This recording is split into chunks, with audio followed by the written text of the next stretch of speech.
Hello বন্ধুরা, অনেক দিনের ইচ্ছে ছিল বাবাকে আমার বাড়িতে প্রাণ প্রতিষ্ঠা করব। তো যেমন ভাবা তেমনি কাজ।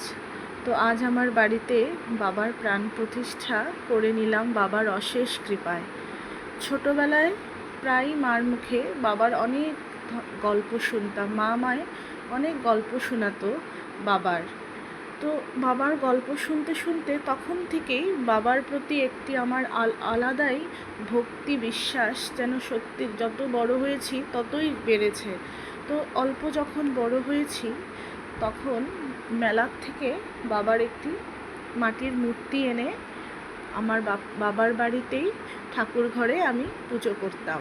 সত্যি আমি খুব নিষ্ঠা ভরে যতটুকু আমি আমার পারতাম আমি বাবাকে পুজো করতাম। তো বিয়ের পর ফটোতেই বাবার ফটোতেই আমি এতদিন বাবাকে পুজো করে এসেছি। তো অনেক দিনের মনের স্বাদ যে বাবাকে আমার বাড়িতে বাবার মূর্তি স্থাপন করে প্রাণ প্রতিষ্ঠা করব, আমার অনেক দিনের ইচ্ছে ছিল।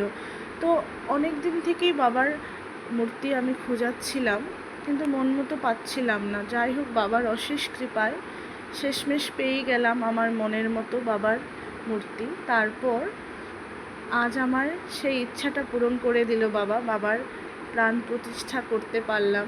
তো নিজের হাতে যতটুকু পেরেছি বাবাকে সব কিছু নিজের হাতে ভোগ সাজানোর থেকে শুরু করে যতটুকু পেরেছি বাবার অশেষ কৃপায় আমি করেছি। সত্যি কী যে আনন্দ আমার আজ যে আমার বাবাকে আমার বাড়িতে প্রাণ প্রতিষ্ঠা করতে পেরেছি বাবার অশেষ কৃপায়। সত্যি খুব আনন্দ। আমি ঠাকুরের কাছে বাবার কাছে আমি একটাই কথা প্রার্থনা করব, বাবা তোমার আশীর্বাদ যেন, তোমার কৃপা যেন আমার সাথে চিরজীবন যেন থাকে। আমার যতদিন আমি পৃথিবীতে থাকি এতদিন আমার সাথে যেন তোমার আশীর্বাদ আর তোমার কৃপা যেন থাকে।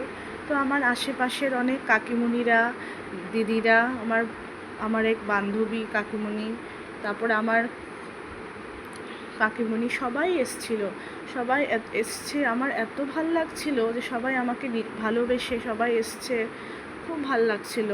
সবাই খুব আনন্দও করেছে, আর আমার তো ওদেরকে দেখে আরও ভাল লাগছিল যে ওরা আমাকে এত ভালোবাসে। তো আমার ছেলেরাও খুব আনন্দ যে লোকনাথ বাবার পুজো হচ্ছে। দেখুন না, বাবাকে এত ভালো লাগছে, আরতি চলছিল বাবার। তো সত্যি বাবা চাইলে কি না হতে পারে সত্যি। আর আমার বর দেখুন ভোগ রান্না করতে ব্যস্ত, আর আমার ছেলেরা এত আনন্দ যে ওদেরকে কে দেখে, ওরা এত ব্যস্ত যে ওরা সব কিছু কাজ করতে, ওরা মানে ওদেরকে বলতেই লাগছে না, ওরা নিজের থেকে টেবিল মুছছে, কি করবে কি না, মানে ওদের অনেক দ্বিগুণ আনন্দ যে আজকে সবাই আসবে বাবার পুজো। সত্যি খুব ভাল লাগছিল। আমার এক বান্ধবী সবাই এসছিল। তো সত্যি বাবার পুজো বলে কথা, আমার আনন্দ কেই বা দেখে। তো আমার ছেলের মিসের ঘরের আন্টি, যেরকম ওরা বলে আর কি, মিসের ঘরের আন্টি, তো ওদের আন্টি ওদের সোনদাদা সবাই এসছিল। তো আমার পুজো শেষে বালক সেবাও দিয়েছিলাম। তো আমার 2 ছেলে আর আমার পাশের বাড়ির এক দিদির ছেলে, ওদের 3 জনকেই আমি অল্প করেই যতটুকু পেরেছি বালক সেবা দিয়েছিলাম একটু। তো বেশ ভালোই লাগছিল। সারা দিনটা না খুব ভালো কেটেছে, খুব আনন্দে কেটেছে। তো সবাই যে এসছে আমার বাড়িতে এত ভালো লাগছিল, খুব খুশি হচ্ছিল। মানে দেখে মনে হচ্ছিল সত্যি বাবার অশেষ কৃপায় আমার সব কিছুই বাবার কৃপায় সুন্দরভাবে হয়েছে, খুব ভালো লেগেছে। তো আমার বান্ধবী দেখুন, বান্ধবীর ছেলে, আমার কাকিমণি, ওরা প্রসাদ খাচ্ছিল, আমার ছেলের আন্টি, ওদের সাথে ওদের সোনদাদা।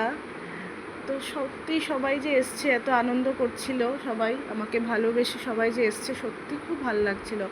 আর এই যে আমার পামি, ও আমার খুব ভালো এক বান্ধবী, আমার এক দিদি। তো আবার বর দাঁড়িয়ে দাঁড়িয়ে দেখছিল সবাই খাচ্ছে কিনা। তারপর আমি একটু বাবার পাশে বসলাম, দিন শেষে একটু সময় বসলাম বাবার কাছে। তারপর এত মজা করছিল আমার বাড়ির মন্টি, আমাকে বলছে একটা ফটো উঠাই। তো আমিও ওর কথা মতো ফটো উঠলাম। আমার ছেলেরা দেখুন কেমন লাগলো আমার বাবার মূর্তিটা জানা।